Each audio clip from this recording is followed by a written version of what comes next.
नमस्कार मित्रों, मैं पंडित कैलाश चंद्र जोशी आपका स्वागत करता हूं अपने YouTube चैनल संस्कृति सीरीज में। मित्रों, आज मैं आपके साथ योगिनी एकादशी महात्म्य पर चर्चा करूंगा। मित्रों, सबसे पहले आप मेरे इस वीडियो को लाइक कीजिए और मेरे चैनल को सब्सक्राइब कीजिए और अपने मित्रों से भी मेरे चैनल को सब्सक्राइब करवाइए। आइए योगिनी एकादशी पर चर्चा आरंभ करते हैं। धर्मराज युधिष्ठिर बोले, हे जनार्दन, अब आप कृपा करके आषाढ़ मास के कृष्ण पक्ष की एकादशी का नाम तथा उसका महात्म्य बताएं। श्री कृष्ण भगवान बोले, हे राजन, आषाढ़ मास के कृष्ण पक्ष की एकादशी का नाम योगिनी है। इसकी व्रत से समस्त पाप, कष्ट, क्लेश, दुख, दरिद्रता, दुर्भाग्य नष्ट हो जाते हैं और यह इस लोक में भोग तथा परलोक में मुक्ति देने वाली है। हे राजराजेश्वर, यह एकादशी तीनों लोकों में प्रसिद्ध है। मैं आपसे एक पुराणों में कही हुई कथा कहता हूँ, ध्यान पूर्वक उसे सुनिए। अलगापुरी नाम की एक नगरी में एक कुबेर नामक राजा राज्य करता था। वह शिव भक्त था। उसकी पूजा के लिए एक माली पुष्प लाया करता था। उसकी विशालाक्ष नाम की एक अत्यंत सुंदर स्त्री थी। एक दिन वह मानसरोवर से पुष्प ले आया, परंतु कामासक्त होने के कारण पुष्पों को रखकर स्त्री के साथ रमण करने लगा और दोपहर तक राजा के पास नहीं पहुंचा। जब राजा कुबेर को उसकी राह देखते देखते दोपहर हो गई तो उसने क्रोधपूर्वक अपने सेवकों को आज्ञा दी कि तुम लोग जाकर हेममाली का पता लगाओ कि वह अभी तक पुष्प क्यों नहीं लेकर के आया है। जब यक्षों ने उसका पता लगा लिया तो वे कुबेर के पास आकर कहने लगे, हे राजन, वह माली अभी तक अपनी स्त्री के साथ रमण कर रहा है। यक्षों की इस बात को सुनकर कुबेर ने हेममाली को बुलाने की आज्ञा दी। हेममाली राजा कुबेर के सम्मुख डर से कंपकपाता हुआ उपस्थित हुआ और प्रणाम किया।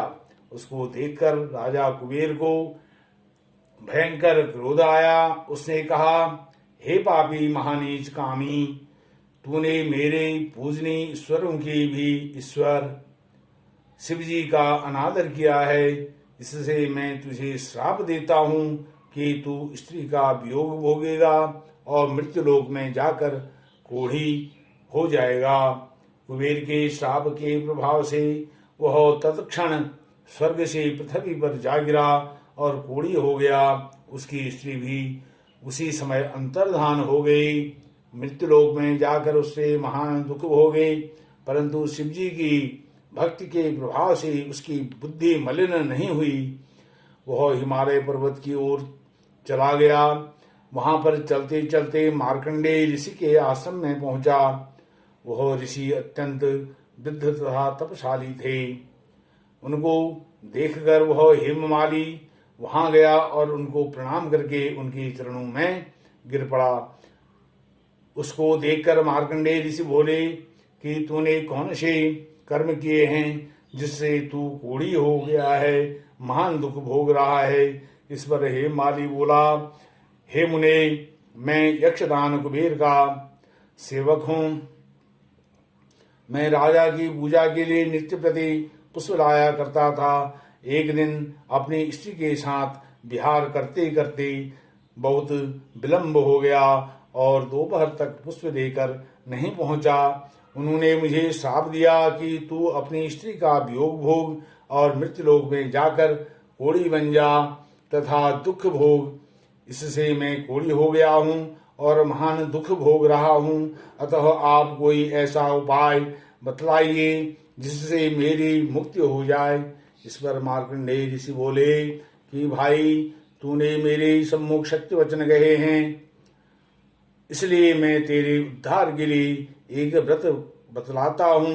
यदि तू आषाढ़ मास के कृष्ण पक्ष की योगिनी नामक एकादशी का विधि पूर्वक व्रत करेगा तो तेरे सभी पाप नष्ट हो जाएंगे। इस पर हेममाली बहुत प्रसन्न हुआ और मुनि के वचनों के अनुसार योगिनी एकादशी का विधि पूर्वक व्रत किया। इसके प्रभाव से वह फिर अपने पुराने रूप में आ गया और अपनी स्त्री के साथ विहार करने लगा। हे राजन, इस योगिनी की कथा का फल 88 सहस्त्र ब्राह्मणों को भोजन कराने के बराबर है। इससे व्रत से समस्त पाप, कष्ट, दुख, दरिद्रता दूर हो जाती है। सुख, सौभाग्य, संतान विजय, यश, कीर्ति और विमल यश प्राप्त होता है।